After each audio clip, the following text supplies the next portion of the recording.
Electric capacitor आखिर कितने प्रकार के होते हैं? सिंगल फेस क्लच वाली मोटरों के अंदर आखिर कौन सा कैपेसिटर लगाया जाता है? और क्या ये सच है कि एक ही कैपेसिटर से दो मोटरें चलाई जा सकती हैं? हमारी इलेक्ट्रिक मोटरों के कैपेसिटर आखिर कितने प्रकार के होते हैं और वो काम कैसे करते हैं, चलिए जानते हैं। तो हमारी इलेक्ट्रिक मोटरों के अंदर इस्तेमाल होने वाले ये सारे कैपेसिटर कितने प्रकार के होते हैं, क्या आपको पता है? और क्या आपको यह भी पता है कि हमारी इंडक्शन मोटर के अंदर जो बड़ी बड़ी मोटरें होती हैं जिसके अंदर क्लच लगा हुआ होता है, सेंट्रीफ्यूगल स्विच लगे होते हैं, रिले लगे हुए होते हैं, उनके अंदर कौन से प्रकार का कैपेसिटर लगाया जाता है? हमारे छोटे छोटे मोटरों के अंदर जैसे कि सीलिंग फैन का, टेबल फैन या वॉशिंग मशीन की मोटर हो गई, तो इनके अंदर कौन से प्रकार का कैपेसिटर लगाया जाता है? और क्या कोई ऐसा कैपेसिटर भी आता है जिससे एक साथ दो दो मोटरों को ऑपरेट किया जा सकता हो? तो अगर आपको ये सब मालूम है तो बहुत अच्छी बात है, लेकिन नहीं मालूम है तो आज मैं आप लोगों को बताने वाला हूं कि कैपेसिटर कितने प्रकार के होते हैं और उनका उपयोग कहां कहां किया जाता है और कौन से प्रकार का कैपेसिटर किसके ऊपर लगाया जाता है। तो सब कुछ जानेंगे वीडियो के अंदर, शुरू से लेकर के अंत तक बने रहिएगा। चलिए शुरू करते हैं। मैं हूं रामू प्रसाद और आप हैं ऐसी सॉल्यूशन यूट्यूब चैनल पर।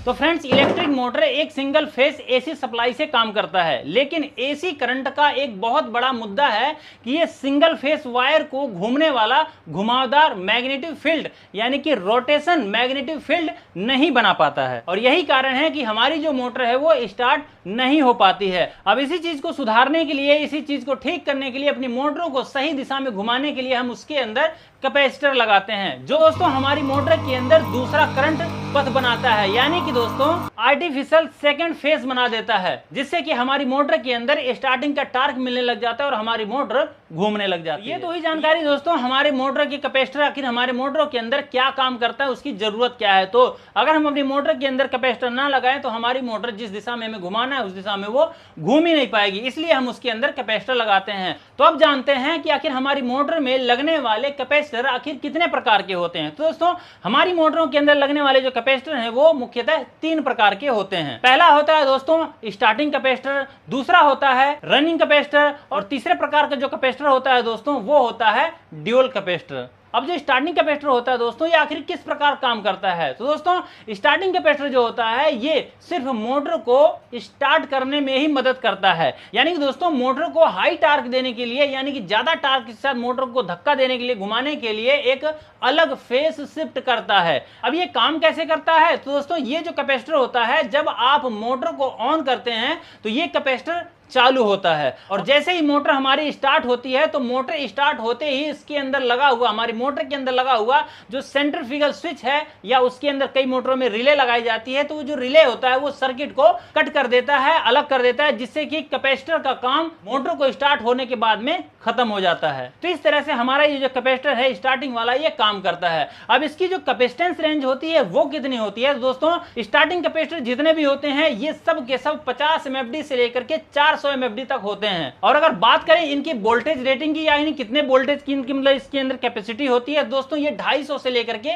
400 वोल्टेज तक होते हैं। अब इसका उपयोग कहां कहां किया जाता है? दोस्तों इन स्टार्टिंग कैपेसिटरों का उपयोग जैसे हमारे सेंट्रीफ्यूगल मोटर हो गई या हमारी इंडक्शन मोटर होगी, बड़ी बड़ी चक्की वाली मोटरें या मशीनों के ऊपर लगने वाली मोटरें, कंप्रेसर के ऊपर लगने वाली मोटरें, यानी जिसके अंदर क्लच लगा हुआ है, सेंट्रीफ्यूगल स्विच लगे हुए हैं, रिले वाली कोई मोटर है जिससे कि मतलब स्टार्टिंग का जो कनेक्शन है वो कट होता हो, तो इन सभी मोटरों के अंदर हमारे ये जो कैपेसिटर है स्टार्टिंग वाले ये लगाए जाते हैं। और अगर ये खराब हो जाए या वीक हो जाए तो आखिर हमारी मोटर के ऊपर क्या असर होता है, चलिए अब ये जान लेते हैं। तो दोस्तों स्टार्टिंग कैपेसिटर जब खराब हो जाता है तो मोटर आपकी जो होगी वो स्टार्ट ही नहीं होगी, या मोटर के अंदर हम की आवाज तो आएगी लेकिन आपकी जो मोटर है वो घूमेगी नहीं। तो इस तरह से बड़ी मोटरों के अंदर लगने वाला जो स्टार्टिंग कैपेसिटर है वो काम करता है, उसकी वोल्टेज रेटिंग इतनी होती है और वो खराब होने पर इस तरह की हरकत करता है। इससे आपको पता चल जाना चाहिए कि आपकी जो कैपेसिटर है वो सही है या नहीं।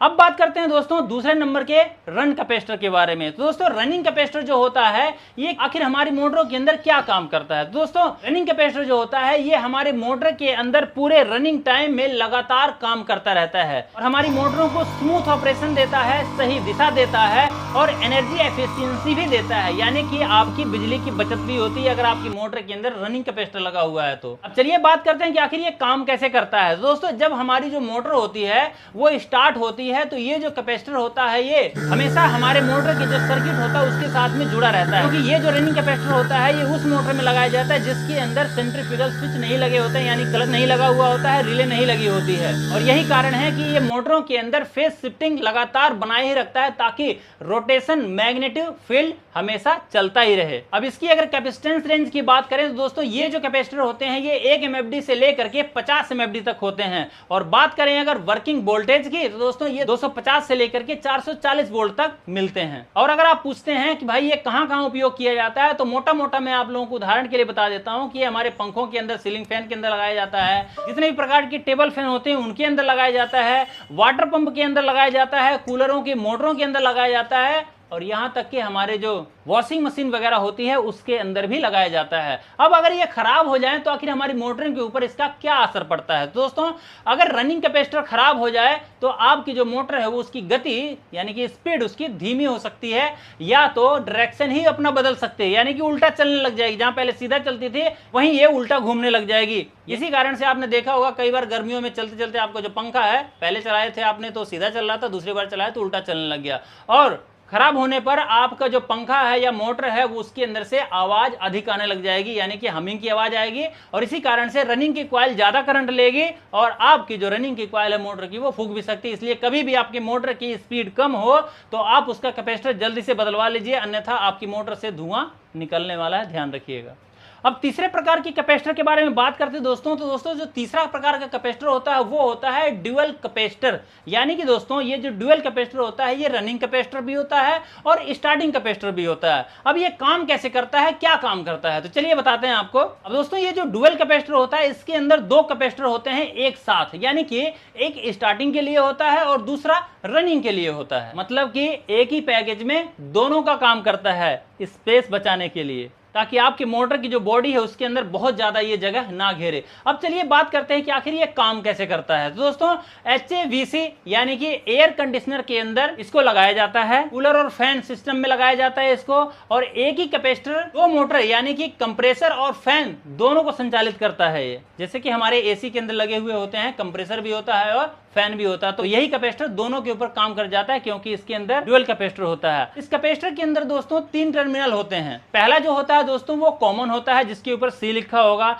दूसरा होता है दोस्तों जिसके ऊपर HERM लिखा होगा, वो कंप्रेसर के लिए होगा, और तीसरा जो होता है दोस्तों वो फैन के लिए होता है जिसके ऊपर फैन ही लिखा हुआ होगा। तो इस प्रकार से ये कैपेसिटर होता है ड्यूअल वाला। अब इसकी कैपेसिटेंस रेंज कितनी होती है दोस्तों, इसको एग्जाम्पल के रूप में अगर हम समझे तो ये 40 MFD का हमारे कंप्रेसर के लिए होता है और 5 MFD का हमारे फैन के लिए होता है। अब इसका उपयोग कहां कहां होता है दोस्तों, जैसे हमारे घर के अंदर अगर कोई स्प्लिट एसी लगी हुई है तो उसके अंदर इसका इस्तेमाल होता है, और HVAC सिस्टम के अंदर इसका इस्तेमाल किया जाता है। और इसके अलावा दोस्तों अगर बात करें कि अगर ये खराब हो जाए तो आखिर इसका पता कैसे लगेगा, कैसे हमें अंदाजा लगेगा भाई ये खराब हो गया। तो दोस्तों जब ये कैपेसिटर खराब होता है तो फैन या कंप्रेसर दोनों एक साथ काम करना बंद कर सकते हैं, और इनमें से अगर एक भी बंद हो गया है तो भी आपको समझना चाहिए कि आपके कैपेसिटर खराब हो सकता है। तो इस तरह से दोस्तों हमने तीनों कैपेसिटरों के बारे में जाना। अब चलिए बोनस में आप लोगों को कुछ जानकारी देते हैं कि आखिर जो इनका शॉर्ट मतलब होता है, शॉर्ट नेम होता है, वो क्या होता है। दोस्तों जो MF लिखा होता है उसका मतलब होता है माइक्रोफैरेड, वो आपको माइक्रोफैरेड की क्षमता को मतलब बताता है। अगर उसके अंदर V लिखा हुआ है तो वोल्टेज रेटिंग को दर्शाता है, और अगर उसके अंदर HS लिखा हुआ है तो सेल्फ हीलिंग यानी कि खुद को वो रिकवर कर सकता है, ये वो आपको बता रहा है। और कैपेसिटर के ऊपर लिखा हुआ दोस्तों P0, P1, P2, ये सब के सब दोस्तों आपके कैपेसिटर के सुरक्षा स्तर को दर्शाते हैं। और वहीं पे अगर उसके अंदर UF, NF, PF, UF लिखा हुआ है तो इसका मतलब होता है माइक्रोफैरेड, NF का मतलब होता है नैनोफैरेड, और PF का मतलब होता है पिकोफैरेड। अब आप लोग समझेंगे भैया इन सब का निष्कर्ष क्या है। तो दोस्तों मैं आप लोगों को बता दूं,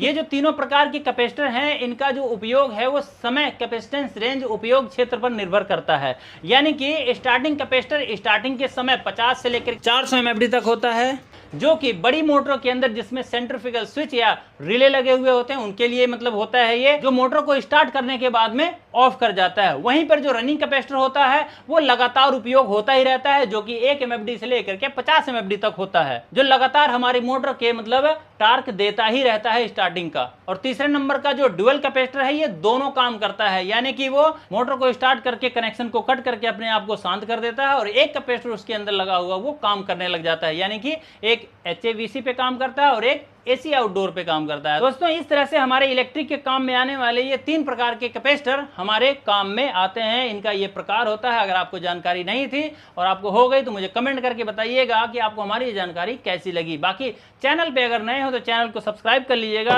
वीडियो को लाइक कर दीजिएगा अगर आपको पसंद आया हो। चलिए मिलते हैं किसी और नई जानकारी के साथ किसी और नई वीडियो के अंदर। तब तक के लिए नमस्कार, जय श्री राम।